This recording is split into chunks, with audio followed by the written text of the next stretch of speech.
Nous devons aider le continent africain. To live with us, the European dream. Good friend of Taiwan.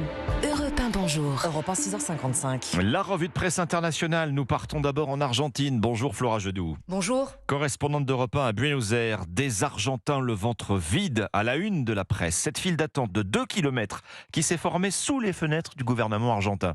La file d'attente de la faim, comme le titre Telam, des Argentins démunis qui réclament de l'aide alimentaire.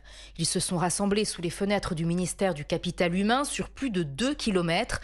El Diario AR explique, l'aide n'arrive plus jusqu'aux cantines sociales des quartiers pauvres. Certaines ont dû fermer depuis la prise de fonction du président ultralibéral Javier Milei en décembre dernier. Le tout sur fond d'inflation, 25% rien qu'au mois de décembre. Ambito Financiero retrace, quelques jours plus tôt, la ministre du Capital Humain avait lancé à des manifestants, les gars, vous avez faim, venez un par un, je vous aiderai individuellement. Au cœur du conflit, le système d'aide alimentaire, relève le journal Clarín. Le gouvernement a décidé de ne plus verser de fonds publics aux organisations sociales assurant la distribution de repas afin de se passer d'intermédiaires qu'il considère comme des gérants de la pauvreté.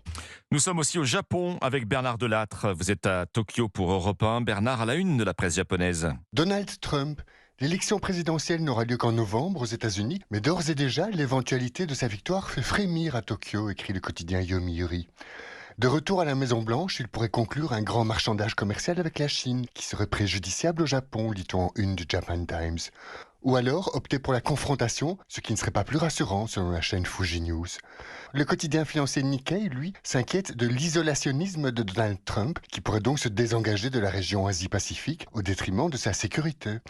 Quand il était au pouvoir, rappelle le tabloïd Gendai, il a constamment menacé de réduire le nombre de militaires américains stationnés dans l'archipel. Le gouvernement japonais a envoyé des émissaires de haut niveau à Washington dans l'espoir de sonder le candidat Trump, mais rapporte le Mainichi, l'intéressé les a snobés. Il n'a pas daigné les rencontrer. Merci Bernard Delattre, c'était votre revue de presse internationale sur Europe 1.